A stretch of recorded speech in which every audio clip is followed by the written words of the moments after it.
going on, people? We are Tottenham TV, back here for yet another Tottenham update. Quite a bit to get through today, so let's start off talking about PierreEmerick Haaland, as Sky in Germany are reporting that Borussia Dortmund are expected now to make a move for PierreEmerick Haaland. We know we were waiting for Denmark to exit the Euros for this to progress. That has happened now, so I do expect quite a bit of movement on this now. I think Dortmund would be a really fascinating move for him, because I think it's a team, obviously got to the Champions League final last season. They're in the midst of a lot of change at the moment. They've got a new manager, Nuri Sahin. I think their captain, Mats Hummels, and Marco Reus has left. So they're in need of new blood. And I think Hojbjerg kind of suits him perfectly in the way he likes to play. I think he's a player who knows the Bundesliga well as well. Obviously, there are other clubs like Atletico and Napoli who are interested in him as well. So I wouldn't rule those teams out just yet. But I think Dortmund would fit him really well. I think it's a really kind of good team for him, I would say. Yeah, and you talk about Mats Hummels and Marco Reus leaving, right? So that's going to leave a massive leadership void within that team and within that club. And I feel like Hojbjerg is the right kind of character to go in there at this moment in time. I agree. Let's move on. Let's talk about Reguilon again, because we brought you news that West Ham and Juventus are interested. Dario AS are reporting that Manchester United are now keen on re-signing Sergio Reguilon, who spent the first half of the last season on loan there, and he did impress at times. I know, but I'd be surprised if that is the case, because if he impressed that much, why didn't they keep him on? Why did they stop his loan early? They've also got Luke Shaw and Malacia. Obviously, both players have their injury problems, but unless one of them is going to leave, I don't see the point in them re-signing Reguilon as well. So maybe one of them's leaving. I'll be surprised if maybe it's Malacia, but I just think if Ten Hag was really that impressed with him and really wanted him to stay, he had a good reason to keep him, because Shaw had only just come back from injury and Malacia was still injured, so they only had one left back. So there was no reason to cut his loan short early unless they didn't fancy him. So for me, I'm sceptical about that link. But it is positive, regardless whether you think he's going to Manchester United or not, that clubs keep getting linked with him. West Ham, Juventus, now Manchester United. So I do think something will happen here over the next few weeks. Let's talk about Richarlison. Ben Jacobs says that Richarlison remains a Saudi target. Al Ittihad and Al Hilal have both discussed him in the past. Spurs will expect £60 million to sell him and are yet to receive any offers. However, this is one to watch, though, between now and the end of the window. Interesting. We've obviously got it confirmed by Richarlison himself that he thinks he's staying for next season. So he doesn't believe he's going to be on the move. It doesn't surprise me that Tottenham are open to offers, though, because as much as Richarlison's a good player and when he was available last season, had a pretty good season with 12 Premier League goals. If we could get his money back and reinvest that in a striker, maybe better suited to the system, I'd understand the temptation to do that. Are we going to get the 60 million from Saudi? That's one question. Do we need two strikers? Do we see Son as a striker? That's another question. Are we leaving ourselves too much to do in the forward line if we sell Richarlison? If we're not going to sign another winger, does that mean we see Son as a winger? And does that mean we need to sign two strikers if we sell Richarlison? There's a lot of questions here, because obviously we're linked with Richarlison. We're linked with a striker. But is that on the basis that we sell Richarlison, or is that regardless of selling Richarlison? Yeah, I'm not sure, but I think when you're looking at the squad and the homegrown numbers and the club train numbers, the maths ain't mathing at the moment in terms of the players that we want to get out and the players that we want to get in. And I feel like a player that is a first teamer at the moment, like a Richarlison, Kulusevski, Bissouma, one of these players, I think they're going to have to be the fall guy in terms of bringing in another homegrown player. And if we can get Richarlison out the door and bring in, let's say, an Ivan Toney or something like that as a homegrown player, I do think that puts us in really good stead moving forward. Yeah, I wouldn't be against it, but does that mean our strikers are then Toney and Son, or are we signing another one on top of that? I'm not 100% sure what the plan is right now for Son. Maybe it's Toney, Son and Parrott. Maybe the plan is to keep Parrott along next year because of the club train numbers. Yeah, I don't know. I don't know if that's the plan. It's hard to see what the plan is at the moment. But are we going to get that 60 million bid from Saudi for Richarlison? It's not even, are we going to get that 60 million bid? Is he willing to go there? There's two moving parts here, which I'm not so confident that either will happen. Even if the bid comes in, is he going to be willing to go there? You know, it was very odd for him to make that statement if he was open to leaving. Yeah. Let's talk about Mikey Moore now. We talked about him about a week ago now, and we said that Borussia Dortmund are very interested in bringing Mikey Moore to the football club. The Footy Insider now was saying Man City and Manchester United have both made offers for Tottenham sensation Mikey Moore.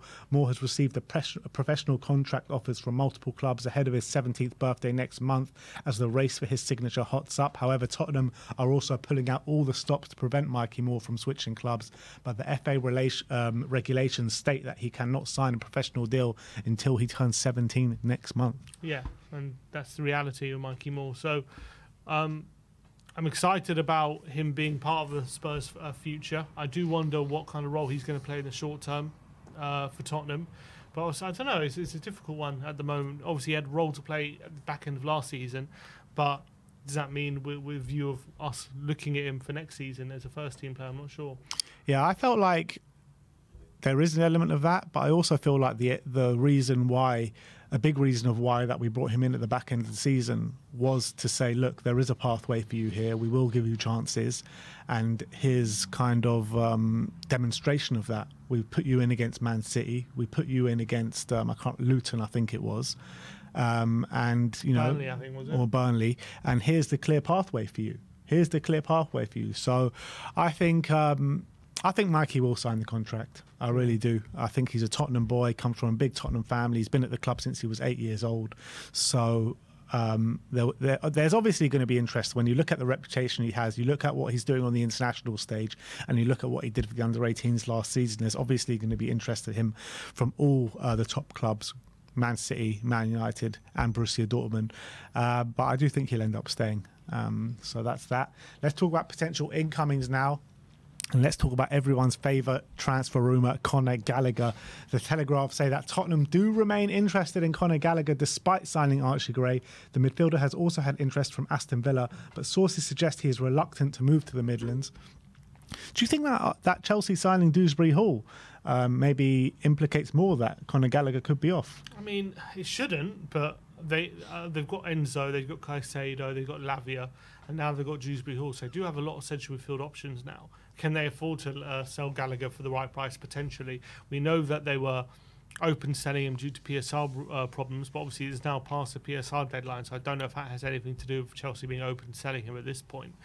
Tottenham, on the other hand, Archie Gray has now come through the door. We've got Saab, we've got Bentancur, we've got Basuma, Ollie Skip's still at the club. How many of those are going to have to leave to make room for Conor Gallagher? As well, we're interested in Jacob Ramsey. For me, he shouldn't be a priority. I'm still open to him coming, but at the moment, I'm looking at our midfield options, and this is a position which I feel like we're quite well stocked. So I don't feel like there's a massive need to go for a long, protracted deal for Conor Gallagher unless there's real possibility he's going to come to Spurs. There's even, similar to Walker Peters, there's even less of a need for him to come now. Archie Gray's here because he can play in midfield, and that's going to be his long-term role. Obviously, you've got Bergvall as well coming into the first team squad. So, do we need to spend 50 million on Conor Gallagher? I don't know. Yeah, I question it as well. And I feel like, I've said this for the last couple of weeks, but I feel like the way this is going to play out, I do think he'll end up signing that contract at Chelsea. Chelsea, Cobham boy, he loves it there. Captain last season, obviously a new manager now, so we'll see where he kind of fancies him and where he fits him in. But I do think Maresca will like Conor Gallagher, and I think that he'll be a central part to their plans next season. Let's talk about potential incomings now, and let's talk about Nico Williams, as Peter O'Rourke says that Tottenham are still closely monitoring Nico Williams, who has a £42 million release clause at Atletico Bilbao ahead of a potential swoop. Obviously, he's performing unbelievably well at the Euros. He has come out and said that Bilbao is his home, which doesn't seem like he's looking at leaving this summer, but you never know what can happen throughout the summer transfer window. Obviously, we would love him through the door, but I just can't see this one happening. Look, he did put a release clause in his contract for a reason. I don't think he'd do that if he had no thoughts of leaving at all. Every player in Spain has to have a release clause in their contract. Well, I could have said it higher than 42 million. That seems like a pretty reasonable price to me. I don't know if that means Tottenham are a club he's interested in joining, but I would say I wouldn't completely rule out him joining just because he's happy at Bilbao. I just think that means that he's not going to push to leave, but doesn't mean he wouldn't leave if the opportunity came about. But yeah, I mean, he's got really high wages, which I think you could argue might be worth paying, but he's got very high wages. The release clause is very much, I think, a very modest fee. I think for a player of his quality, you'd be hard damned to find a player available for that amount of money as good as him. As well, he's perfect for us. But whether there's a lot of competing interest in him from a lot of big clubs, I guess we said the same about Archie Graham. We were able to get him through the door, but Nico Williams is a step above that, I feel. And it will take a lot for Tottenham to convince someone like Nico Williams to come to us right now, I feel. Yeah, the difference between obviously him and Archie Gray. Archie Gray is an 18-year-old, one season in the Championship, a very good season at that, but he's not coming in to start for us week in, week out, ready-made star. Nico Williams, a bit older, 21, 22 years of age. He's been in the Bilbao first team for the last 2 or 3 years. He is a star already right now, and he's come in to be a leading star in the Premier League. He's not, maybe he's a work in progress in the sense that he could still get better, but he is a ready-made star right now. Mm-hmm. Let's talk about a player called Rico Brown, as Peter O'Rourke says that Tottenham have reignited their interest in 20-year-old defender Rico Brown, who's just rejected a new Birmingham City contract. Spurs did previously try to sign Brown, but he rejected an 18-month contract offer from them, opting to sign a new deal at St Andrews. I've been having a look into this player. I've never seen him play, obviously, but he was on loan last season at non-league side Rushall, which I don't know what you can take from that, but he hasn't played for Birmingham too much. He was obviously 18 games in the non-league last season, the National League, 1 goal, 2 assists, but apart from that, don't really know much about him. Never heard of him, to be honest. I don't know what to say. Obviously, we've got a lot of talented defenders.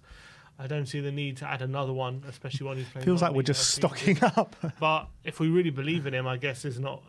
He's cheap. But then, unless we sign him and we've got a plan to loan him out, then it makes sense. We've got Phillips, we've got Vuskovic, we've got Dorrington. We've got so many talented young defenders, and even our current back line is really young as well. So adding another 20-year-old centre back to that, who was playing non-league football last season, does make a lot of sense to me. But what do I know? Yeah, what do you know? Let's move on and finish off talking about these comments from under-23 boss, Argentinian under-23 boss Javier Mascherano, and more plaudits are coming in for Cuti Romero. He says Cuti Romero is among the best centre-backs in the world.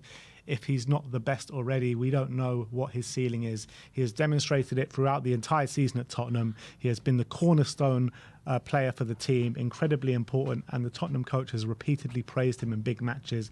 I believe he is at an incredible level, a player with impressive abilities who continues to grow and improve. The level he is reaching is impressive. And this is coming from not Lionel Messi, but someone who knows a thing or two about defending. 100%. I actually think the style of centre-back they are is quite similar in terms of Mascherano obviously was a midfielder converted into a centre-back late in his career, but he was a very aggressive centre-back, would be quite similar to Romero in his style, so I can see why he appreciates him. And if you're an Argentinian fan or a player, it's no surprise why you would be waxing lyrical about Romero, because you got to remember, before Romero started playing games for Argentina, Argentina were perennially, getting to finals or underachieving at tournaments. And then literally every tournament Romero started at, final at winning the Copa America, winning the World Cup, and now they're doing well at the current Copa America as well. And I don't think they've conceded a goal. If my memory is certainly right, I think they haven't conceded a goal yet, and he's been brilliant at the tournament as well. So they could be on to going for another deep run.